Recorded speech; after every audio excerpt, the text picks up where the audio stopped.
Back here at Preston New Road anti-fracking camp, or Logic Land as it's being known. This is my old friend here. Well, I say old friend, we've known each other for about 3 years, so I haven't known Bob, but this is Bob Dennet, top lad. So we're here at the PNR camp. Can you try and just explain to us why this camp is actually here? We have to have a camp to keep people together, to bring the like-minded spirits together, so that they have somewhere to rest and keep warm and feed, and we're close to the action being the proposed site, so that if anything is going on, we can get there quickly, or these lads can get there quickly, and they haven't got far to go when they finish what they're doing to come back and get back into the war, because it's, you know, this time of year it's pretty dire. I couldn't do what these guys do. I couldn't do that in the cold like this, or do the lock-ons. I don't have the stamina for it. But every respect to those that can. Yeah. So you've been involved from I think about six years or so now, haven't you? So where did you first hear of fracking, and where, you know, what was it, Balkan or something that you? No, actually, I used to travel a lot. I used to work away from home a lot, and I stay in hotels, and I'd be working away with the television on, and there was an American drama series called CSI. It was based in Las Vegas, Crime Scene Investigation. Okay. And this was back in 2006, 2007. And of course, fracking was in its infancy in the States then, but Jerry Bruckheimer realised what was going on and saw fit to create a couple of episodes of his TV series around it. So I'd never heard the word before, so I thought, oh, I'll have a look into that. So I did a bit of research into it, never for 1 minute imagining that this would turn up on my doorstep.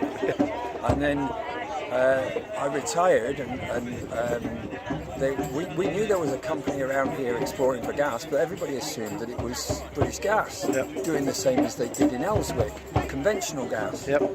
And then, of course, I was woken up at 2:30 in the morning on the 1st of April 2011 by an earthquake. 2 days later, it transpired that it was this gas exploration company and that they were fracking. So then I did a lot more research into it. I approached the local authority in Ray Green and said, you know, can we set up a meeting to talk about this? And then I bumped into Gazer. And then I became part of the movement because he was setting up the local movement. So, what is fracking? Fracking. It's a short name for slick water, high volume hydraulic fracturing. And what they're trying to do is to extract gas that is contained in microscopic fissures in the shale bed that lies beneath our feet. It's about a kilometre and a half down below ground. It's a fair way. And the shale layer here is one of the thickest in the world. It's 2 kilometres thick. Wow.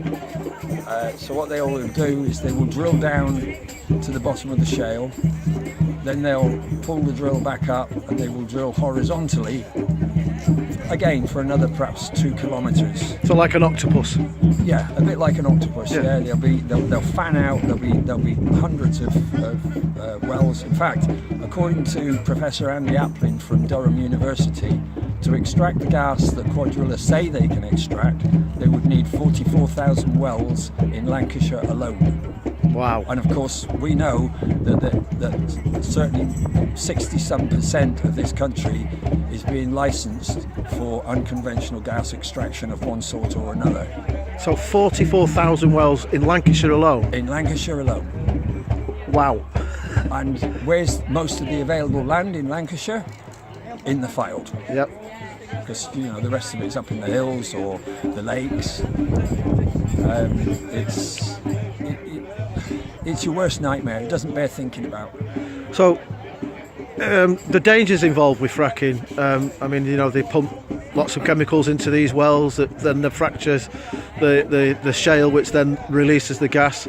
The dangers are in those chemicals, the water. Absolutely. I mean, I'm led to believe that there is nowhere in the UK that can actually treat the frack water that comes back.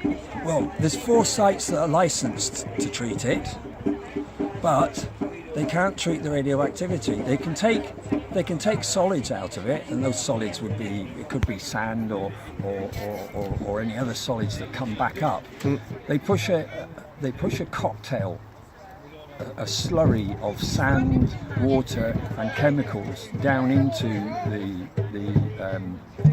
into the borehole under immense pressure, 15,000 pounds per square inch, in order to fracture the shale and to open up those microscopic fissures that I spoke about just now, and let sand in, so that sand will, what they refer to as a proppant, will prop those holes, those fissures open, to allow the gas to flow back out. Right.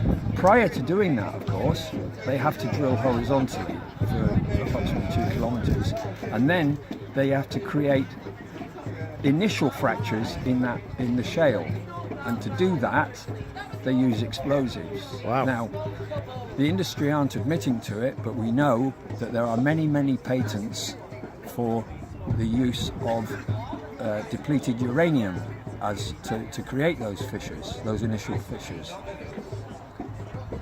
They use depleted uranium because it operates at twice the pressure of conventional explosives, and therefore they get a much longer and wider initial fracture to get their water into. Right. That's radioactive. It's one of the most destructive radioactive substances in terms of human health on the planet. Just Google depleted uranium and Iraq, and you'll see the devastation that it has caused there, the mutated births that it has created.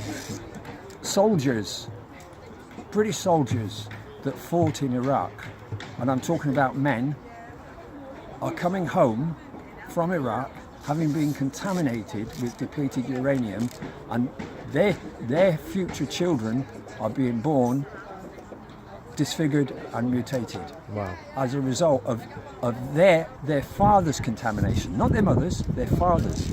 Most women that have been out in Iraq and have been contaminated with depleted uranium will never be able to have children. Wow. So that's just one thing. Then when this water comes back, it brings back, there's only about 40% of it actually comes back. And the industry themselves admit that as well, don't they? Yes, those are the figures that came from Priest Hall actually. Right. And we've worked out the flowback volumes based on the Priest Hall figures. The water that comes back doesn't only contain the chemicals that they put down there in the first place, but it brings back lots of stuff. And to quote Tony Ingraffia, a professor in the USA who's an expert in this process of fracking, it's bringing back stuff that does not belong in the human environment. And we're talking about heavy metals, things like degradation products of uranium and uranium itself. Wow. And then they have to dispose of that liquid. Well, as I said, there are only 4 sites in the UK currently licensed to handle it. They can extract, a lot of the pollution can be extracted by centrifugal processes, but you can't get rid of the radiation. So what they're then doing is diluting it, and they're going to dispose of it in local water courses. That's Francis Egan's words. Right. So basically, I think we're talking about the River Ribble. So they kind of class that as background radiation then, don't they? When they dilute it. No, they call that norm. Norm, that's the word. Normally occurring radioactive material. It's a nice fluffy little word for people. It sounds safe, doesn't it? It does sound safe, yes. So and everywhere this process has taken place, there have been cancer clusters. There have been neurological clusters and neurological disorders, wildlife, livestock, and human birth defects. This is your worst nightmare. And we said no. Lancashire said no. Yep. Democratically, we said no. But this fascist government overturned that because they're so determined to go ahead with this. And at the end of the day, this isn't really about gas. They can't make a profit on the gas with the oil prices as they are now. They won't make much profit on the chemicals that they get. So there has to be an end game. And that is? And the end game is to use redundant boreholes to dispose of the huge stocks of nuclear waste that we have in this country. And we can prove that. We have the documents, government documents, to prove that, yes. Wow. So, as I ask everybody, Bob, if you had a message to have people come down to Logic Land or get involved with fracking, what would that be? Please, research fracking. Don't accept, do your own research. Don't accept what I say, and don't accept what you see in the media or on the television. What you see on the television and in the media is pure PR speak. Okay, it could be said that I'm biased, but I have no financial or any sort of personal interest in this except to save the environment for our future generations. Please, Google fracking, do your own research, and come and join us, because this will affect everybody in the whole of the UK. Irrespective of where you live, it will still affect you. Thank you, Bob. Thank you. Thanks, mate.